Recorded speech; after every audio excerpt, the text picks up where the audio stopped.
It's your boy VR Leonard, and today I'm quite excited to talk to you all today because we are doing the question and answer segment. Now, I won't be answering all the questions. There's approximately 30 questions, but I only took 5.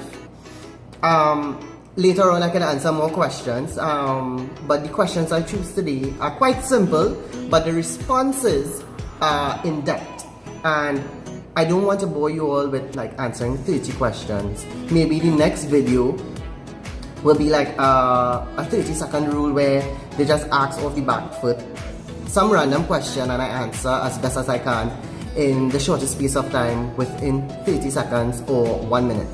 However, based on the questions asked, I am not given the name of the person who asked the question. Majority of the questions came from Instagram and some came from Facebook, and I think 1 or 2 came from WhatsApp, some personal friends. Yes. So to jump right in, the first question is at what age I started writing poetry. That will be in high school, around 13, 14, around there, where I was like a heavy writer. I mean, when teachers gave us essays to write while everybody wrote 300 to 400 words, I will be writing like 750 words, and that's just a basic essay. Then at that point in time, I transitioned from normal writing into poetry and literature, which was really fun because some of the poems were like Saturday morning cartoons, really funny, and some were really good, especially for my age back then, 13 or 14 years. Yeah. Then the other question is, how does poetry relate to my personal experience? And everything I write, to be honest, most of it is based on my life and my experiences that I have encountered as an individual. Now, some of the stuff I have written, especially my 2 poetry books, is based on what people tell me, based on what I see. And I take that information and formulate a piece. Now, it doesn't matter how long the poem is or are. You have to keep in mind that some poems relate to others and some doesn't, and that's fine.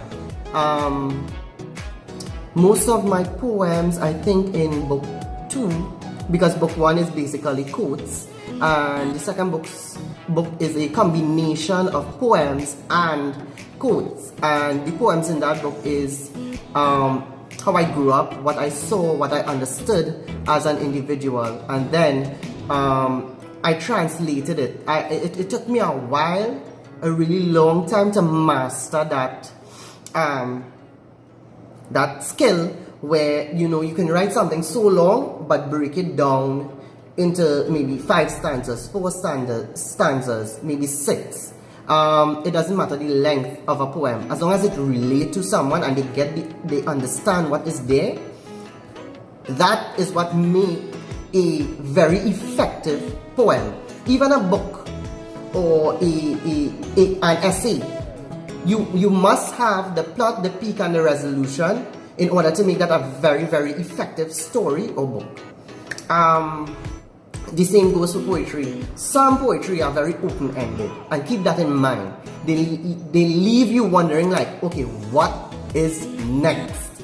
And you are like questioning yourself, your thoughts. You are so wrapped up in your thoughts about that poem you read, and it can be 5 lines, and you are still questioning yourself some days after about it because you remember in it. Have you seen any changes in your life? Also, seeing that you became an inspired writer? Yes, absolutely, because everything I write, I try my best to apply into my life. Also recently I did a very awesome class, Leadership and Ethics, and I mean, my lecturer was really awesome. I have to give her kudos for that. She was really, really effective, awesome, understanding for a lecturer that teaches this course.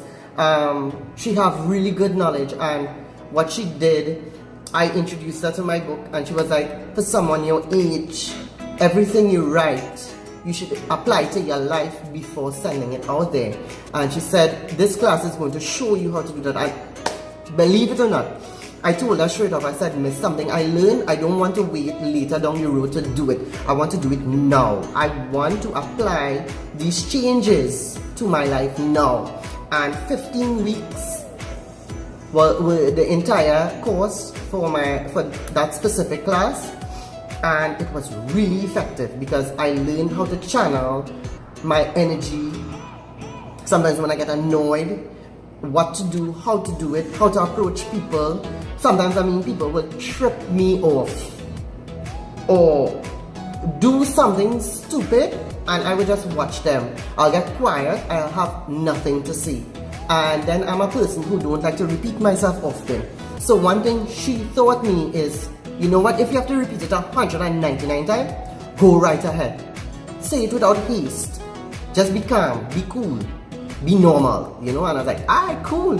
So I started applying the ethics and the leadership skills from that class and that what I have written in my books to myself. I moved from coaching people to now applying stuff to myself. So yes, there's huge changes coming to myself. Every day I see it and I love it. It feels good. It really do feel good. Very interesting question. What other interests I have? So apart from being an author or writer, poet, I am also an artist, where at a very young age I took it upon myself to start painting, sketching, especially with charcoal. I love charcoal. And then I'm also into aqua and fauna, yes, where I love plants. I really do love plants. I'm not ashamed to say that. I have tons of anthurium plants. Ooh, and if you see the colors, they are very, very, very fabulous. I have orchids, well, one or two. Not a fan of orchids, but more anthuriums, hibiscus. Yes, I love hibiscus though. The colors are really, really vibrant and beautiful. And as for aqua, I'm into aquaponics or aquascaping, that is with fish. So yes, fish is also one of my hobby, where I have a variety of fishes. So last year, I had a huge accident home where I was devastated 3 times. I had these huge kois in this 4-feet tank, already planning to build my pond home and put them outside, and unfortunately one day current decided to go, so there was no power. I was like fish out of water. I didn't know what to do. I only could watch my fishes die one at a time. So that was heartbreaking. And some of the fishes in there were like 10 inches. I had 3 like 10 inches, 2 were like 8 inches, and they were very expensive. And they were gifts. Majority of those kois, and kois are very expensive in Trinidad. Worldwide, kois are very expensive. So, and we bought them small, very small, like 3 to 5 inches big, that small. And, it hurts a lot to know that I lost kois to electrical power. Then, the other issue were me not paying particular attention to the water pH the time when I did the water change.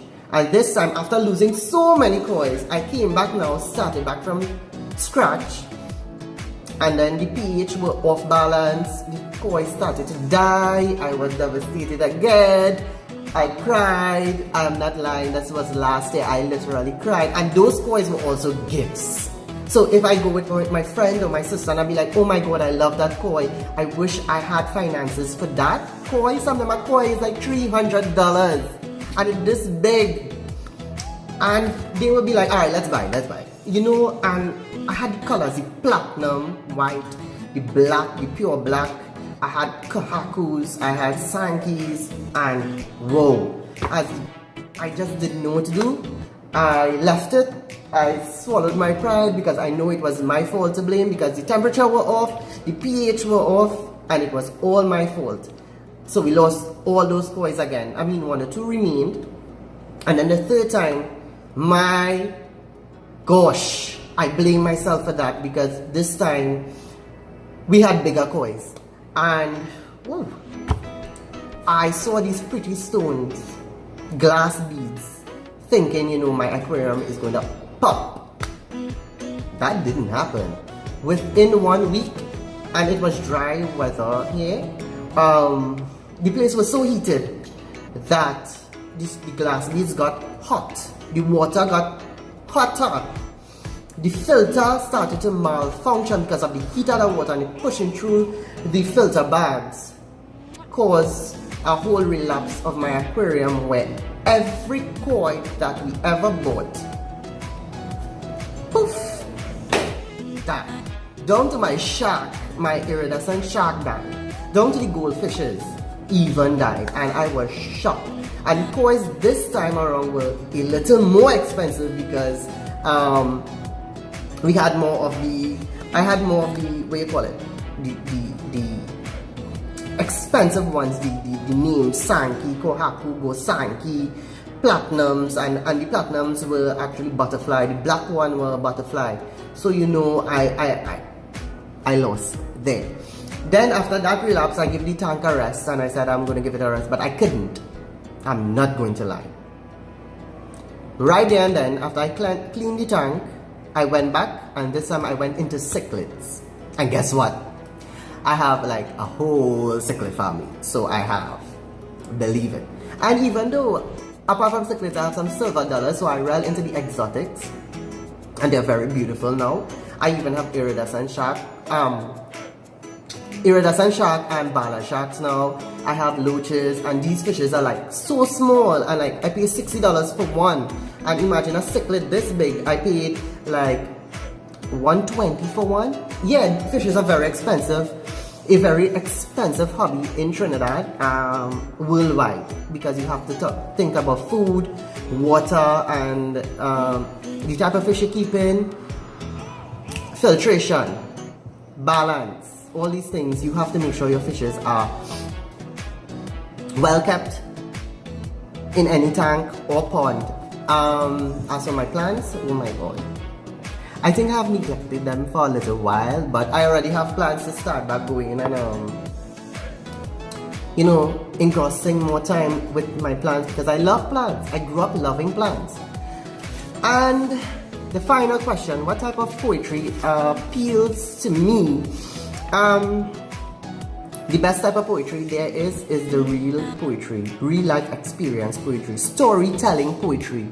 Why I say that? It doesn't matter what genre of poetry you read. To me, it doesn't matter what I read as long as it tells a story. It shows a story. That is what matters. And that is the type of poetry that appeal to me a lot. Sometimes we read poetry and we don't get the meaning or the underlining definition of it, and that is fine. Sometimes you have to relook at some of the poems and see where the true meaning or the direction of this poetry. I have been challenging myself recently with politics, religion, education, stuff like that, and I have to say I'm nailing it quite well. But as for the type of poetry that really appeals me is life. Stuff on life, believe it or not, because it's what started me as a writer, and I think it's what is going to keep growing with me. So anything on life, poems on life, yeah, you have me 100% with that.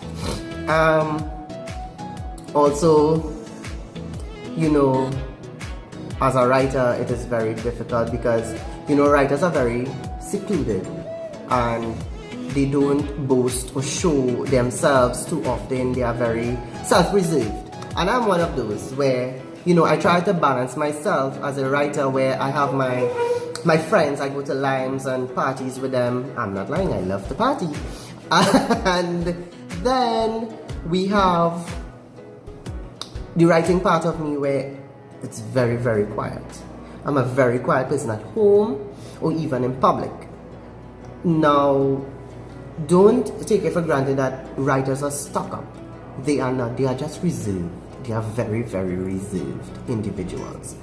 And for the final question, where do I get my photos for my poetry page? It's from 4 people. One is Ferrari Monk on Instagram. The girl with the Q name, that's Kia Asin, Kewali on Instagram, and Larry Seeking Beauty.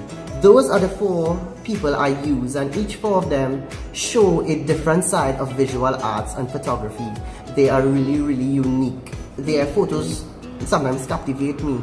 Ferrari, Larry, Kewali, and Kia has gotten accustomed with me where I just take their pictures without even asking now. They would like, yo, we know you long enough now, so just go ahead and use it. And I'm like, great. But you guys can check them out. I will put up their Instagram names on the video for you all, and you all will get a proper view.